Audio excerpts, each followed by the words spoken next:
Studio Balado.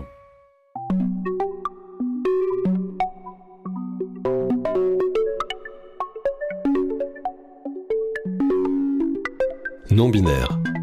Flo Delval, Studio Balado. C'est vraiment à la puberté, quand j'ai commencé à avoir des formes, etc., que je suis un peu sortie de ce truc que je trouvais hyper agréable où on est moins genré quand on est enfant. En tous les cas, c'est l'expérience que moi j'en ai eue. Tout à coup, on a des formes et donc on devient un être genré et sexuel.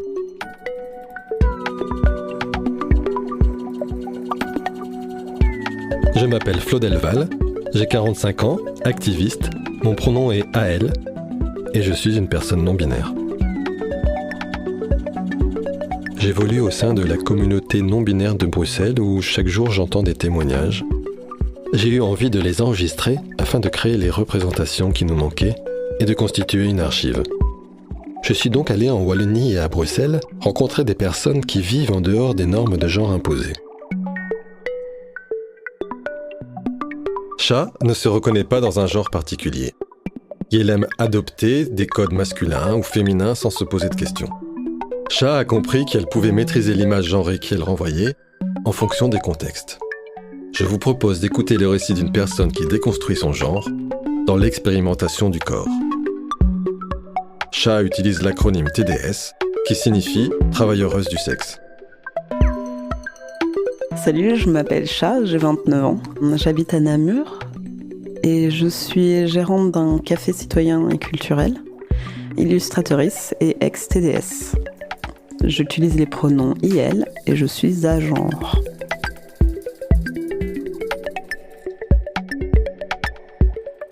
J'ai choisi le prénom Cha bien avant d'avoir un coming in ou de me considérer non-binaire ou même de me poser des questions.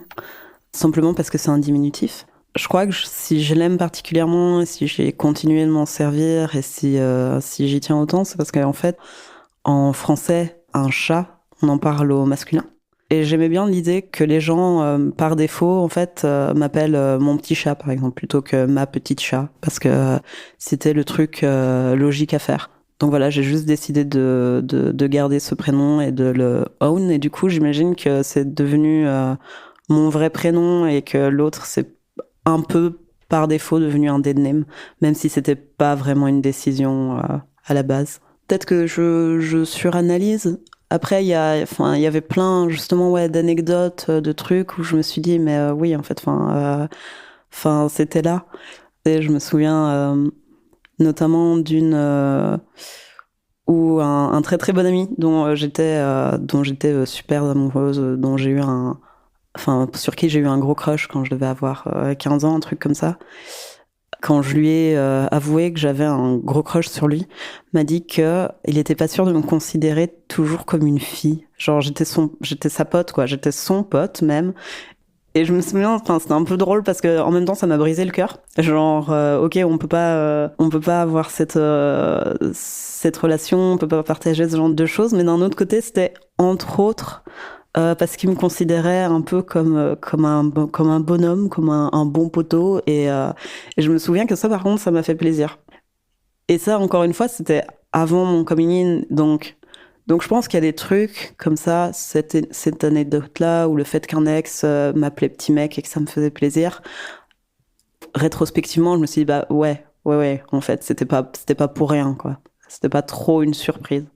Genre le fait que ça me fasse plaisir en soi, que j'aime bien ce côté où on me considère un peu comme un mec qui fait partie de la bande. En fait, à l'époque, je crois que je l'identifiais un peu plus comme on est vraiment amis et c'est un endroit qui est confortable en fait d'être de faire partie du gang, de faire partie des mecs.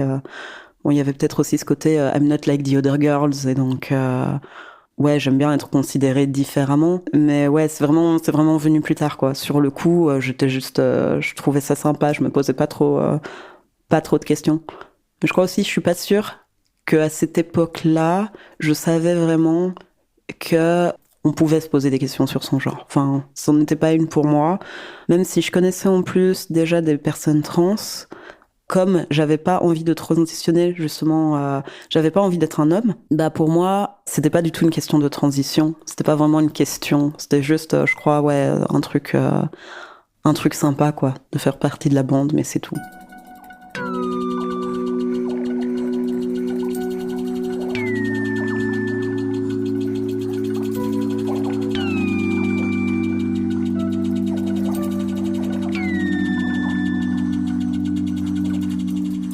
Je crois que c'est venu après que je fasse un coming in bisexuel.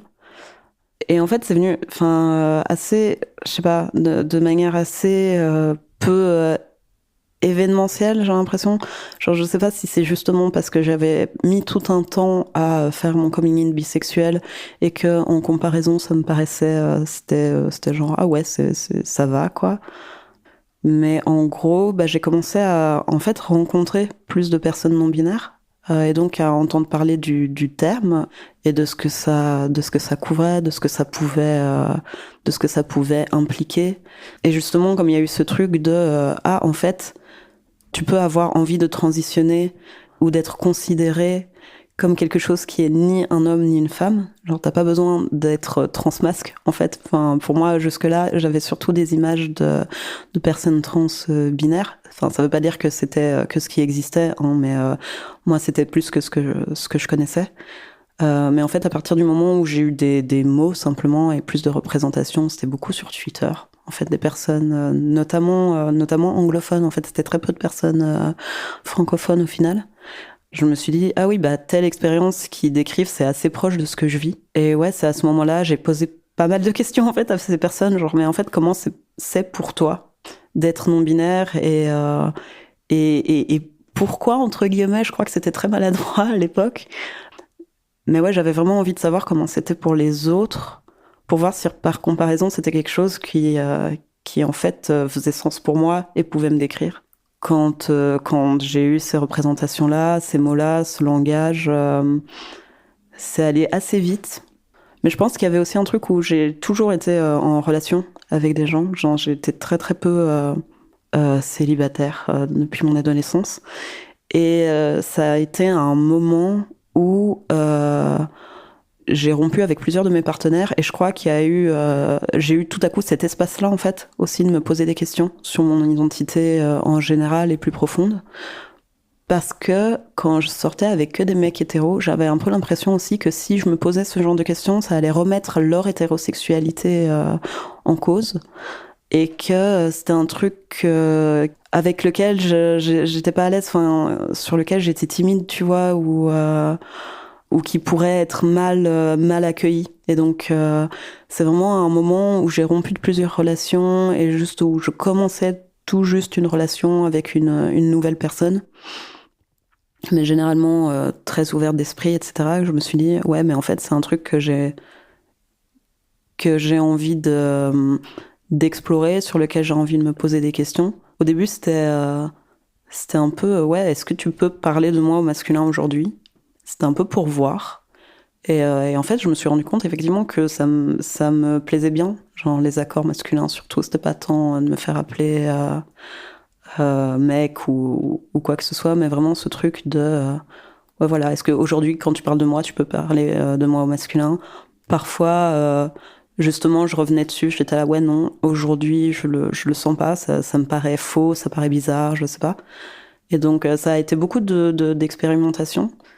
Et encore aujourd'hui, en fait, il y a des moments comme ça où je me rends compte, ouais, non, aujourd'hui, it doesn't feel right, ces pronoms-là ou quoi.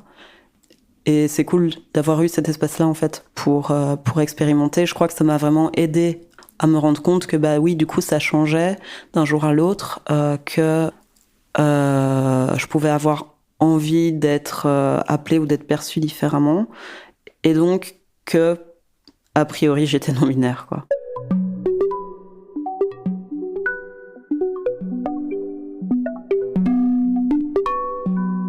Ben en fait, je me suis rendu compte que j'étais perçue comme une femme noire et qu'il y avait un décalage, entre cette perception et ce que moi je ressentais.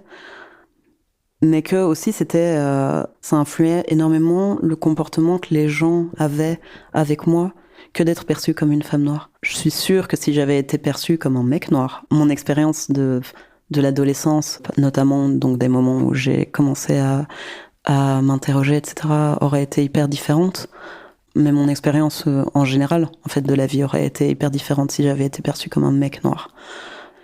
Et d'un autre côté, c'est très indivisible, je dirais, de la race et le genre, en fait.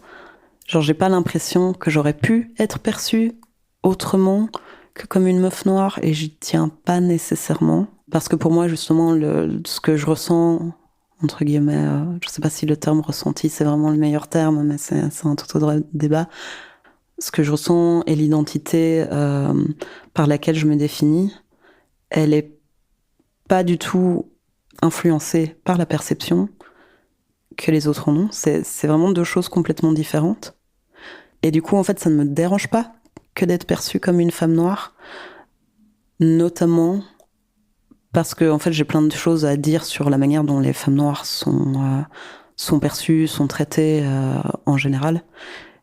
Et donc, ça me dérange pas d'être associée aux femmes noires, même si j'en suis pas une, quoi. Genre, j'ai l'impression d'avoir un peu gardé ce truc comme un alignement politique. Genre, Black women, les femmes noires, c'est un truc en particulier, une identité qui, même dans les milieux queer, dans le féminisme, et dans toutes les différentes communautés que j'ai pu côtoyer, ça reste quelque chose de très fort, de très spécifique. Et j'ai pas non plus envie de me, entre guillemets, désolidariser de ça. Tu vois, de me dire, ouais, ok, je suis pas une femme noire, donc c'est pas mon problème. Parce que pour moi, ça reste quelque chose de très important, et de très impactant, surtout. Je me rends bien compte que je continue d'être perçue et traitée comme une femme noire. Et donc, j'ai pas envie de me dissocier de ça entièrement, malgré mon identité de personne à genre. Justement, ça a été d'ailleurs un petit peu violent, je crois, parce que c'est vraiment à la puberté, quand j'ai commencé à avoir des formes, etc., que je suis un peu sortie de ce truc que je trouvais hyper agréable, où on est moins genré quand on est enfant. En tous les cas, c'est l'expérience que moi j'en ai eue. Tout à coup, on a des formes, et donc on devient un être genré et sexuel. Et le truc, c'est que dans un premier temps, c'était surtout des vieux gars, quoi, des hommes qui me faisaient des avances, etc. Donc c'était juste généralement très malaisant, et donc j'étais plutôt dans le rejet. Je crois que pour tout ce qui est de l'hypersexualisation qui est venu après, j'ai eu des phases d'hypersexualité, mais je pense pas que c'était lié à cette perception-là. Je crois que c'était lié à plein d'autres choses. Parce que, par exemple, le cliché selon lequel les femmes noires, elles sont hypersexuelles, c'est des bêtes au lit, ce genre de truc, j'ai moins l'impression d'en avoir souffert. Ou alors je m'en suis pas rendu compte. Je veux dire, c'était rarement... moi, personnellement, j'ai jamais entendu ce genre de remarques. Mais c'est hyper spécifique. Ou si je l'ai entendu, je m'en souviens pas. Ça a dû arriver sur les applis, par exemple. Ouais, j'ai pas l'impression d'avoir eu de réaction particulière, outre de juste en fait me comporter comme j'en avais envie, et notamment au regard de ma sexualité, comme dans beaucoup d'autres domaines, en fait, quand on est face à un cliché, moi ma réaction c'était mais en fait, je suis une personne. Toi, tu connais ce cliché, mais moi, je suis une personne. Je suis pas comme ça. Et voilà, c'était souvent juste ça. Je crois pas que ça allait vraiment au-delà. Vous écoutez Chat dans Non-Binaire, un podcast de Flo Delval et du studio Balado. Chat construit sa communauté dans une petite ville où les personnes non-binaires sont moins visibles. Se retrouver entre soi, se trouver des points communs, vivre sans remise en question est nécessaire pour se réaliser en tant que personne queer. C'est une question récurrente. Quels lieux sont faits pour nous? Où peut-on se retrouver entre nous? Comment socialiser? Dans la suite de l'épisode, Chat explique qui est les modèles de Shibari, c'est-à-dire qu'elle se fait attacher selon une technique qui fait partie des pratiques sadomasochistes. D'origine japonaise, le shibari peut être pratiqué de manière érotique, sexuelle, mais aussi méditative. C'est avant tout un exercice du dépassement de soi. Quand j'ai commencé à pratiquer le shibari en tant que modèle, c'était vraiment dans un cadre hyper classique de l'avoir découvert via le BDSM. Et donc, je me suis fait attacher par des hommes blancs plus âgés. Et j'ai pratiqué pendant plusieurs années dans un dojo à Bruxelles, dans cette configuration-là, en fait. Et le truc, c'est que même si, j'imagine que moi, j'ai été perçue justement comme une jeune meuf mince et souple et balèze, et donc ça a aidé à ce que je puisse rentrer et rester dans ce dojo. En fait, quand je suis attachée, je ressens plus en fait le fait d'être une meuf, par exemple, d'être une meuf noire, mais d'être une meuf, parce qu'en fait, tout ce qui peut être image et identité laisse beaucoup de place à du ressenti physique. C'est-à-dire qu'on me met dans certaines positions que je dois tenir, ça peut être douloureux, mais ou pas du tout, mais ça reste généralement sportif, ça reste généralement intense. Du coup, je suis beaucoup plus avec mon corps en tant que tel, pas nécessairement un corps genré, quoi. Genre, c'est surtout, j'ai un ventre, j'ai des bras, j'ai un dos, et je dois gérer tout ça. Et du coup, c'est vraiment en dehors d'être une personne genrée. Il y a aussi parfois de l'ordre de la constriction, par exemple, si on met des cordes sur mes seins ou sur mon ventre, etc., et qu'on aplatit généralement ma silhouette, alors j'ai l'impression d'être moins genrée. Mais dans d'autres pratiques, par exemple avec du bondage tape, c'est une espèce de scotch qui se colle sur lui-même, mais qui permet les mêmes choses. C'est un truc en plastique, ou le cellophane.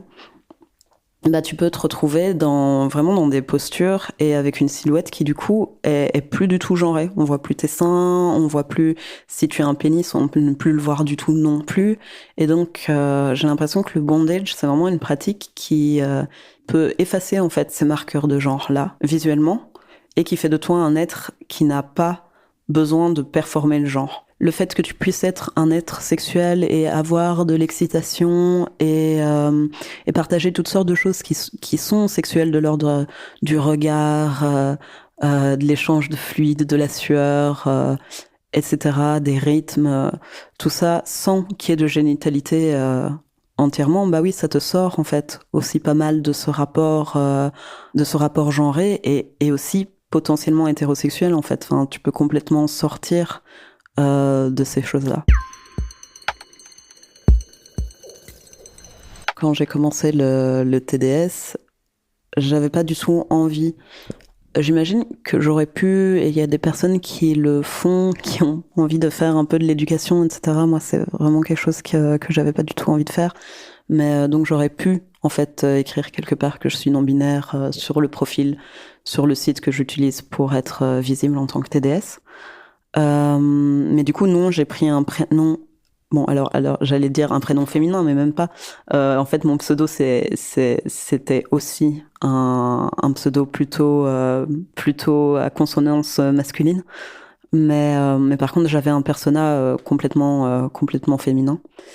Et je mettais en avant mes attributs les plus féminins, entre guillemets, au sens classique du terme. Donc j'ai pas du tout fait de coming out par rapport à ça.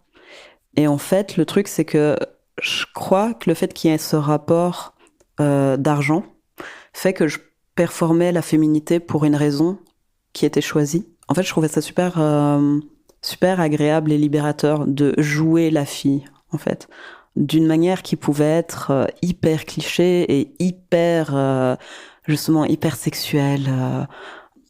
Et en fait, le fait que toutes ces choses-là soient liées, je trouve que ça donnait vraiment un espace assez libérateur d'expression de la féminité. Ouais, je mets en avant mes atouts féminins, je me comporte d'une manière qui est typiquement attendue d'une femme et d'une pute, enfin voilà, à ces endroits-là. Et en fait, je trouvais ça super agréable parce que une fois que c'est fini, ces trucs-là, je les range, quoi. C'est vraiment, il y avait ce cadre qui fait, ok, on va jouer à la fille pendant 1 heure, pendant 2 heures, et après, je les range et je peux être juste moi. Et du coup, j'ai trouvé ça super drôle, en fait, et je m'y attendais pas.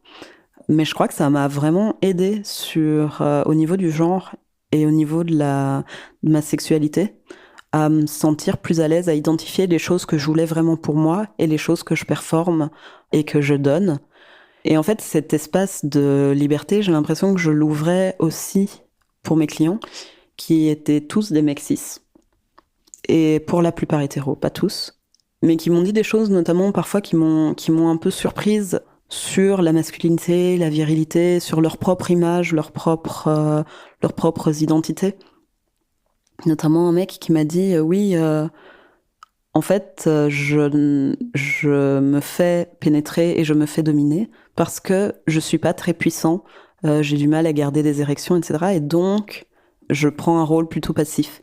Et j'ai trouvé ça intéressant parce que je me suis dit, le mec, il est à l'aise avec le fait que de pouvoir avoir une sexualité sans avoir nécessairement ce rôle actif et masculin. Et il était par ailleurs hyper vulnérable, enfin, il se laissait vraiment être super vulnérable par rapport à ça. Par rapport aux attentes autour de la virilité, autour de ce que c'est que d'être un homme, de ce que c'est d'être un homme qui va voir une pute, qui par ailleurs n'est pas dominant. Genre, je veux dire, moi, c'était pas ma spécialité. Genre, j'ai l'impression que c'était vraiment un endroit où les gens pouvaient interroger certaines choses, certaines manières de faire. Et donc, j'ai vraiment l'impression que le TDS, dans ce qu'il permet autour des sexualités et du genre, c'est un chouette cadre. Même si ça peut paraître bizarre, je sais pas. Mais j'ai vraiment eu cette expérience-là, en tout cas.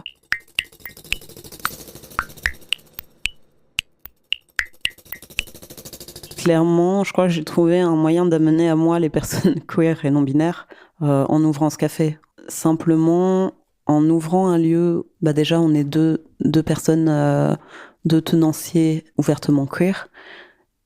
Ben, ça permet aux personnes qui sont queer de se sentir à l'aise. Et puis d'aborder des sujets, des problématiques qui les concernent, en sachant que bah voilà, ils vont être bien reçus, qu'on va pouvoir partager certaines choses. Et donc oui, moi, disons que pour faire communauté, je suis un peu venue avec tout mon bagage, toutes les choses que j'avais pu faire à Bruxelles, toutes les choses qui m'intéressaient moi personnellement aussi en tant que personne queer et racisée, etc. Et je me suis dit, ok, bah je vais faire les choses que j'ai envie de faire, et je veux que les gens puissent se sentir à l'aise de participer à ces choses-là, de proposer d'autres choses. Et ça fonctionne assez bien, en fait, quand les gens y voient que ce qui est proposé est assez ouvert sur un sujet, sur une identité ou quoi que ce soit. Alors ils se disent, bah moi aussi je pourrais proposer là quelque chose du même ordre, et donc il y a de plus en plus d'échanges en fait. Et au final, les clients, il y a beaucoup de personnes qui viennent, même si on n'est pas un café queer en soi, qui savent qu'ils vont probablement croiser d'autres personnes queer et donc avoir des activités. Enfin, je veux dire, ils peuvent se dire, bah, on va faire de la céramique avec notamment des personnes queer. Après, par exemple, quand les gens parlent avec moi et tiennent particulièrement à me mettre dans la catégorie des femmes, à m'appeler mademoiselle, ou je les reprends.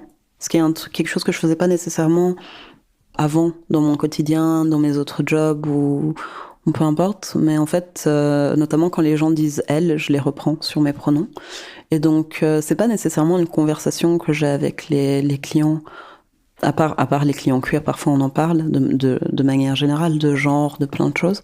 Mais oui, quand j'en ai l'occasion, en fait, j'aime bien quand même rappeler que c'est pas elle, que je suis pas une femme, parce que je pense aussi que c'est important en fait que les gens se rendent compte que bah, la personne que je vois tous les jours derrière le comptoir, c'est une personne non binaire. On est des personnes qui existent, et donc sans nécessairement mettre des drapeaux partout, etc. C'est juste bah voilà, je suis la personne qui tient le comptoir, et en fait, je suis aussi non-binaire. Et c'est pas quelque chose que je tiens à cacher non plus, à dissimuler. J'en fais pas toujours un sujet non plus, parce que parfois je suis juste en train de préparer un cappuccino et je vais juste reprendre en disant c'est Yel, mais c'est tout.